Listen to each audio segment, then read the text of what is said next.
Are you stuck in an on-off relationship, or maybe financially dependent on an unpredictable man?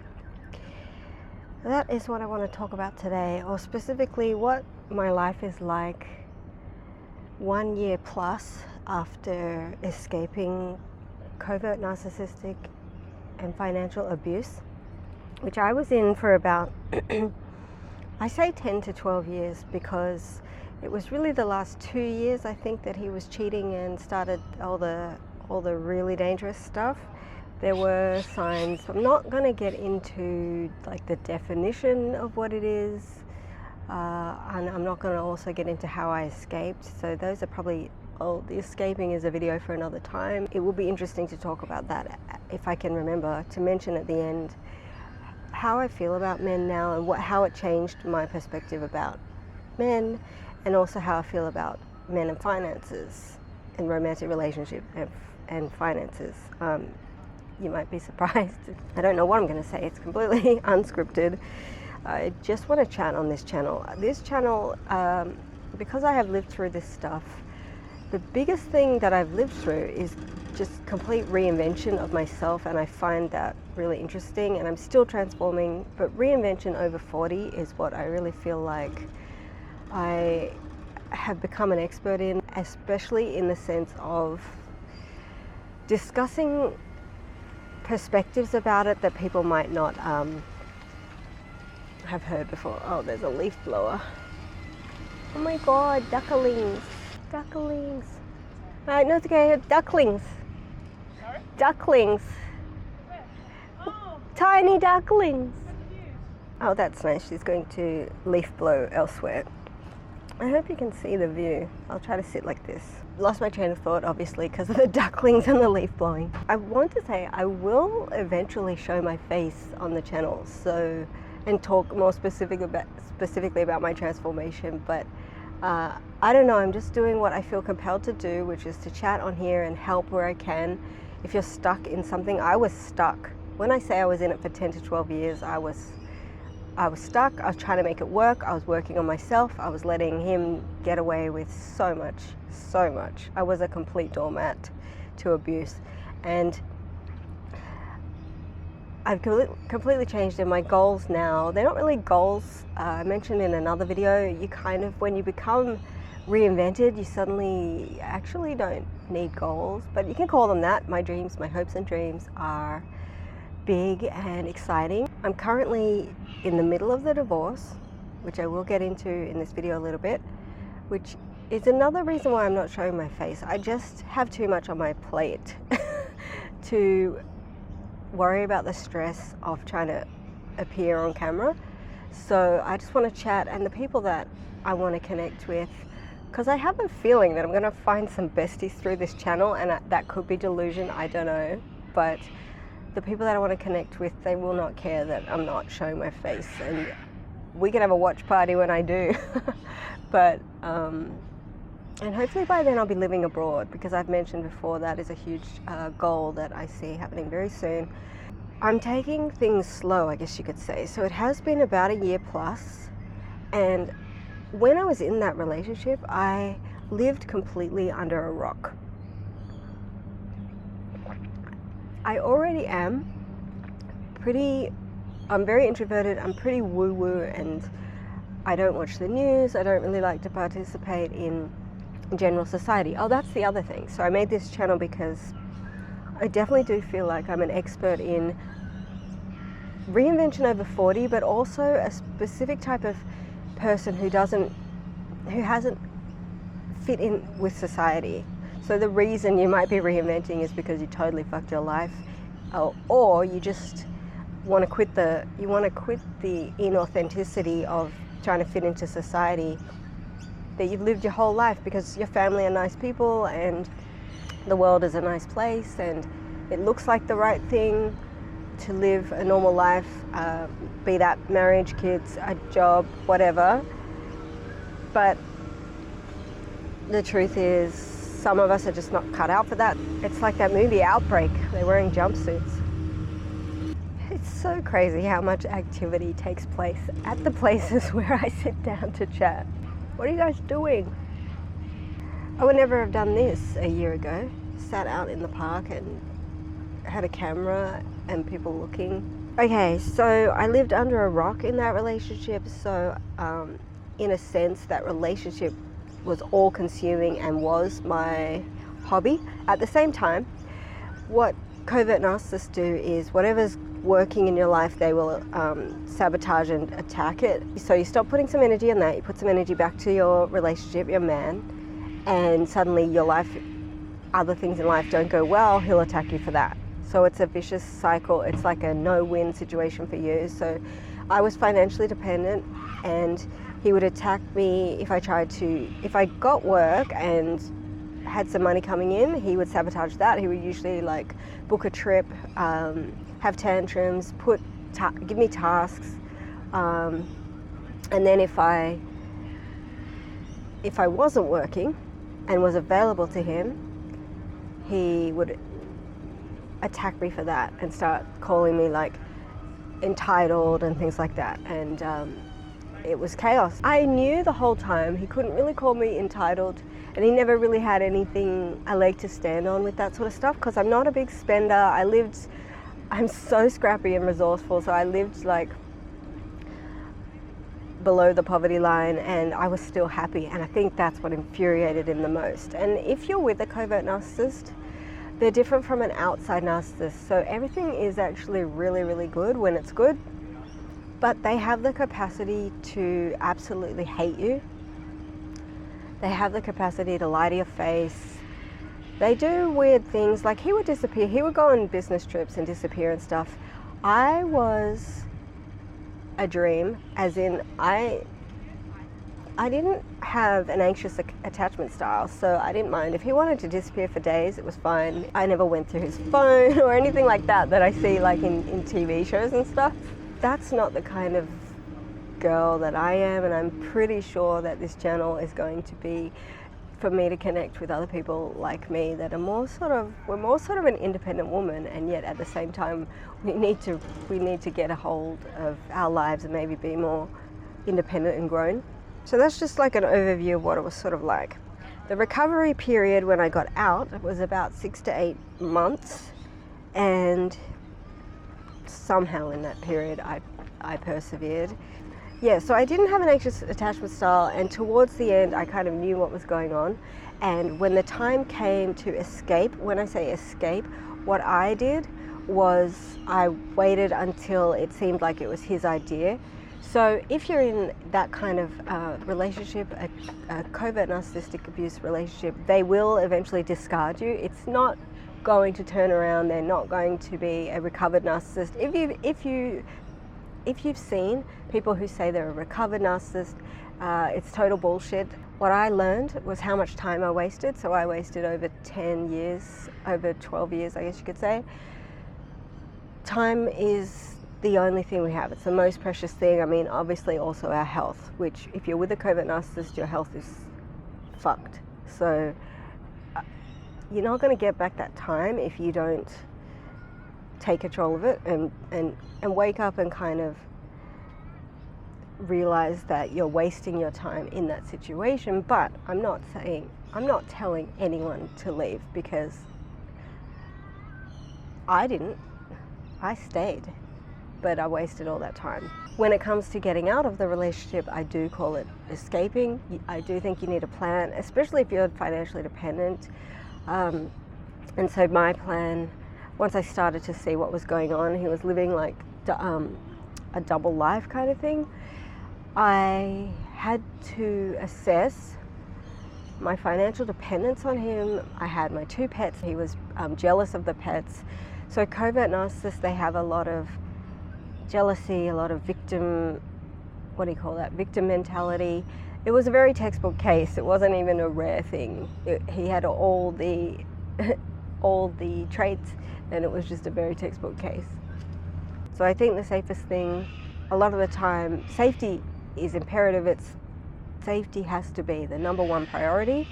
And I think the safest thing a lot of the times is to wait until their discard, which is where they sabotage everything and blow everything up and implode your life. Wait until that is their idea and then welcome it. So I didn't have an anxious attachment style. So when it all happened, I was free. I was so excited. I was so free, but I still had to recover from the trauma. I slept for about 6 to 8 weeks. That's not even an exaggeration. I did some programs. So I'll put all that in a video about how I recovered.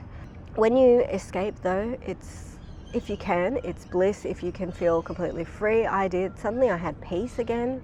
I didn't have to deal with all his ups and downs and psychoness. I just had total peace. What you do have though is you have like ruminating in your head. So a lot of conversations play in your head, whether with him or with other narcissists in your life, because your eyes start to open up to that.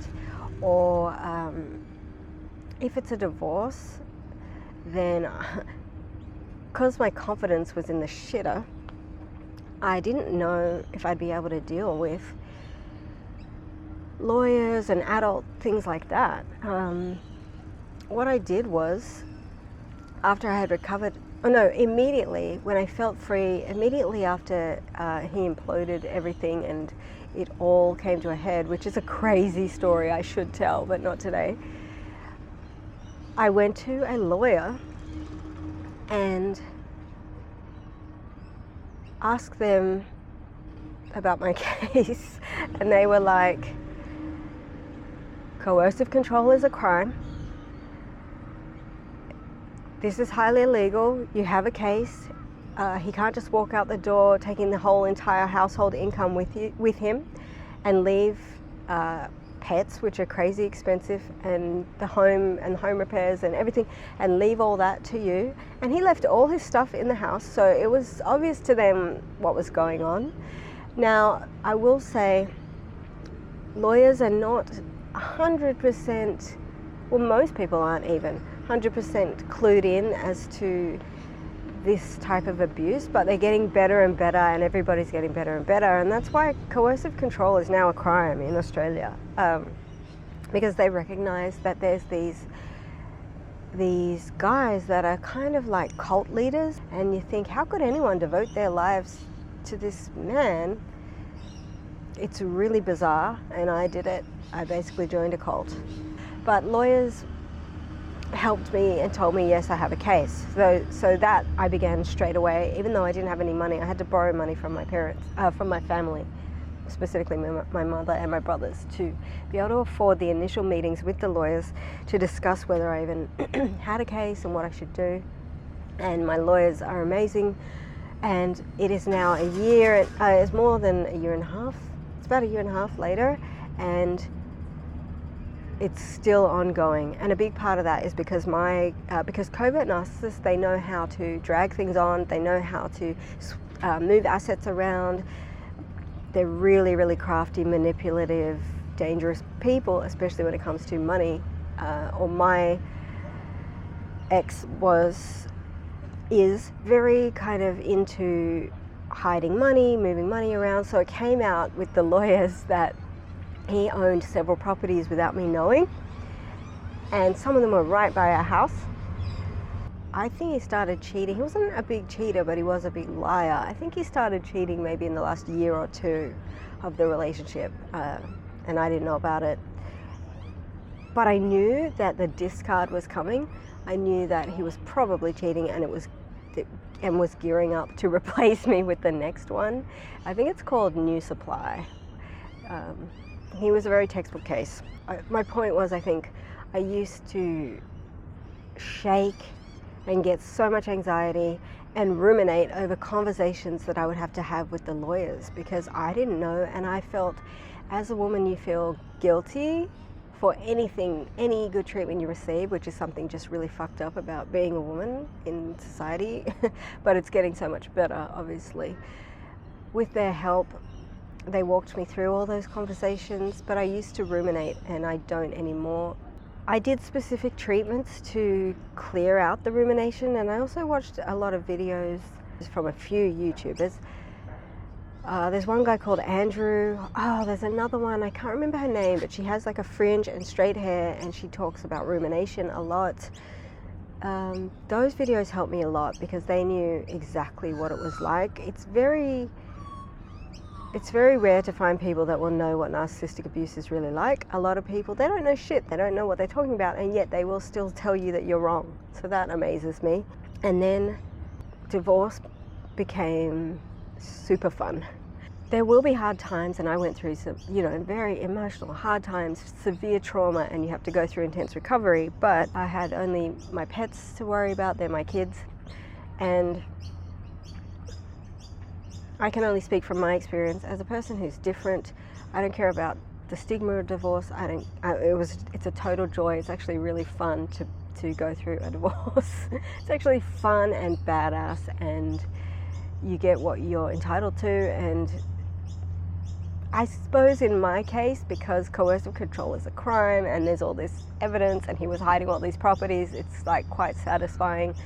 I'm not in revenge mode at all. I lived basically below the poverty line, like I mentioned before, so I can live on basically nothing. So I'm just happy. I don't know how to explain it. I'm just happy. Whatever happens, if it goes through the court and they decide I get nothing, it's fine. I'm happy. Like, it's actually quite fun because you're back in control. It's like, if you can imagine a cult member, so you join a cult, you have no control, you are a complete doormat. Imagine escaping that. Should the cult member then take them to court? Some people will say no, but it's just a very empowering feeling. It's just fun. But what I do care, and this is a big thing about my family, what I do care about is being misunderstood. It will plague you, or at least it plagued me. It doesn't so much anymore now that it's a year later, but just that people will think because you're getting divorced and because in my case, he was living double lives and stuff like that, then our marriage and our relationship must have been like bad and not what it looked like. Actually, it was amazing.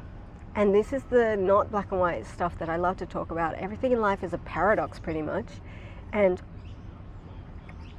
in that relationship, I could completely be myself. I could have the best of times. We traveled the world. We loved interesting conversations and history tours. And I knew that we were so alive compared to all the people around me that were just living the rat race, 2.5 kids, and they're alive in their own way. They would be excited for us and think it was great.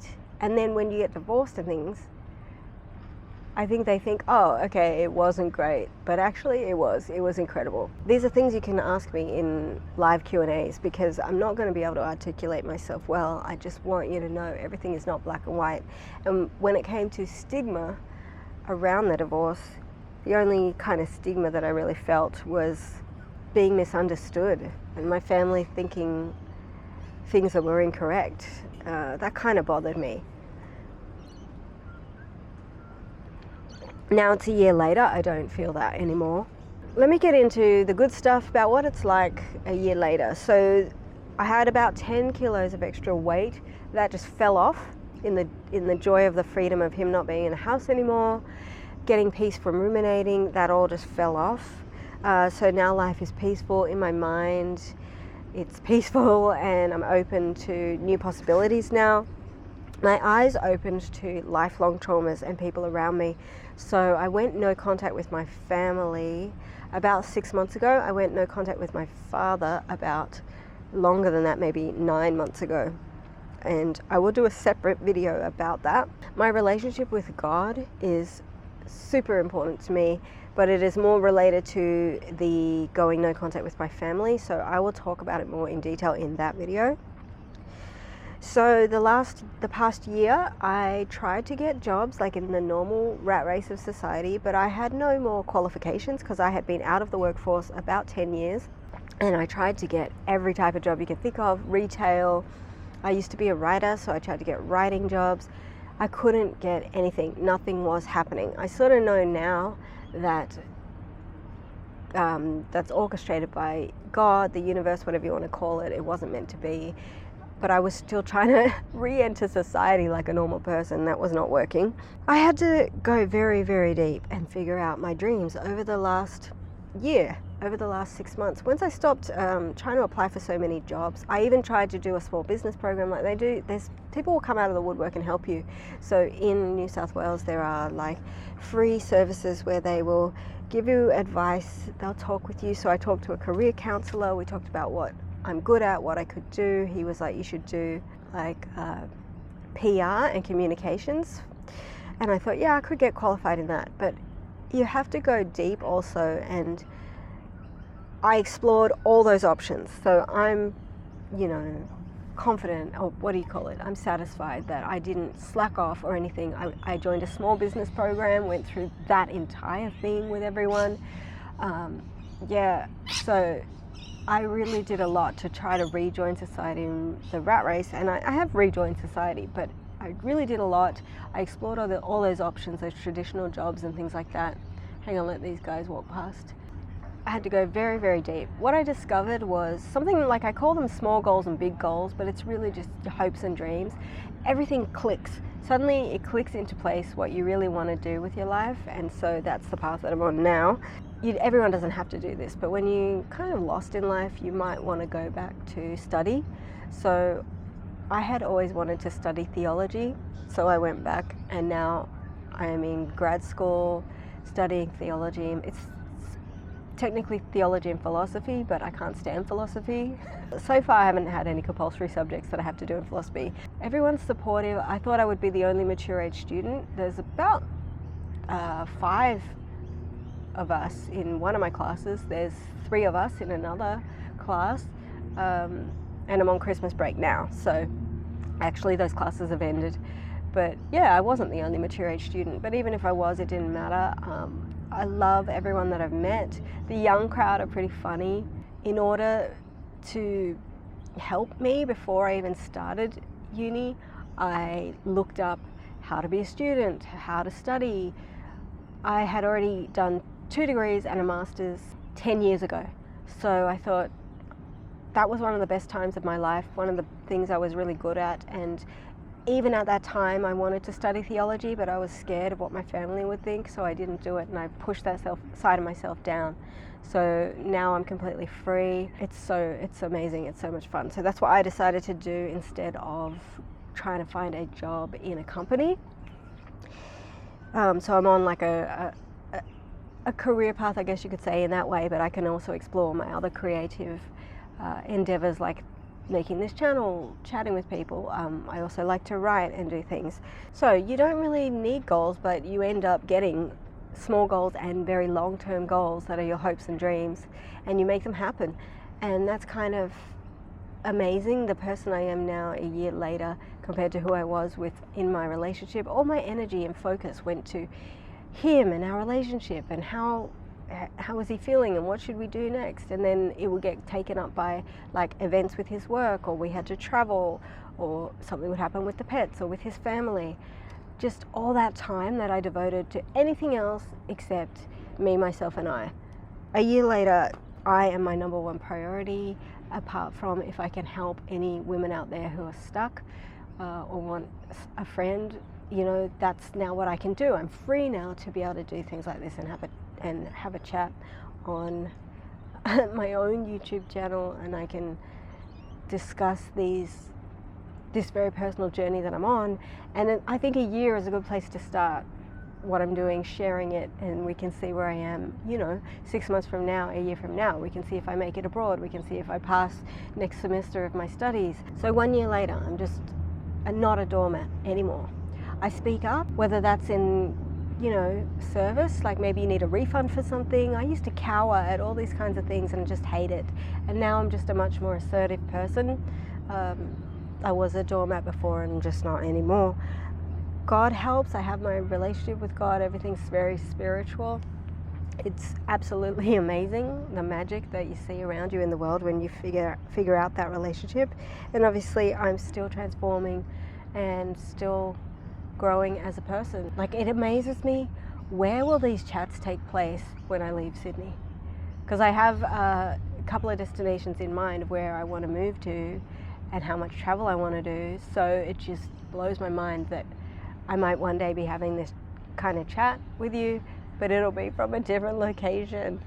I almost completely forgot to talk about how I feel about men now, a year after escaping covert narcissistic abuse from a man, and how I feel about men and finances in relationships. So these are two things I do want to mention briefly. When I first escaped, I didn't hate men, but I saw so many, my eyes were opened up to the truth about so many red flags that I became just so icked out by men, like complete ick from pretty much 98% of men, I guess you would say. Just zero interest, just like don't even waste my time type of feeling. Part of it was a newfound confidence, like a newfound self-worth that I think every woman should quadruple their self-worth when it comes to men. Like they're just simply not worthy, and that's I will die on that hill. Like I don't feel that they're worthy. Now, of course, every now and then there's a good man, an amazing man who does work on himself or is just a good person. There are good men and bad men everywhere, but I got the ick. I was in like secular society, and a lot of the men in the dating world, they're just not worth your time. They're gonna screw you. That was how I felt. And I still, to some extent, feel that now. So it's been about a year, and I'd say the first 90% of that year, I said I would never date a man ever again, ever get married, ever again. I had zero interest. I don't have time for that in my life. There's so much that I want to do, and none of it has anything to do with giving my time over to a man ever again. Like all the travel I want to do, I'm so excited to solo travel. Now, I'm someone who likes to be by themselves, so I can't speak for people who can't stand traveling by themselves and stuff like that. I don't know what your perspective would be, but for me, there's just no reason why I should give my time over to relationships that are hard and men that are toddlers. There are good men in the world, but do I want to waste my time even looking for that? No, not really. But where I'm at now, so there was a bit of a shift when I started to focus on my financial independence from day one, actually. It was like, okay, this is ridiculous. Like, I definitely don't want to be dependent financially on a man, which I'll talk more about in a second. Alexa Smith, she's a feminine energy coach. I love feminine energy, and I've been following it for over 20 years. And she said something about how you're not going to do well financially or business related if you don't have like your libido turned on, if your like sexual magnetism and your life force is not switched on. And I knew what she was talking about because I had achieved so much success and attracted my husband and just lived life on easy mode and attracted so much magnetically to me when I had that life force flowing through me. And I had switched it off because I didn't want any attention from men. I didn't ever want to have a relationship ever again. I was like in peace mode. But now that I heard that and I realized, I should flip the switch because my main priority is me, myself, and I. My hopes and dreams include finances and doing my passions, and I'm passionate about talking here. I'm passionate about traveling the world. I need to switch the life force back on, and if that means like activating my sexuality, that kind of I knew what she meant, and it makes sense. So I've kind of flipped that switch just in the last month for me, not for men. A lot of us, we follow feminine energy because we want to try to we're trying to remedy the bad treatment, but we're also, so we're trying to get things to shift the way they should be, where the man is pursuing and the woman is receiving. But for me, it's not about that, and never will be ever again. I'm just saying that I am not as switched off as I was even a month ago or in the first 90% of this year of transformation. I was completely switched off, and it was very peaceful, and now I'm not completely switched off. Like, I can feel the life force flowing through me more.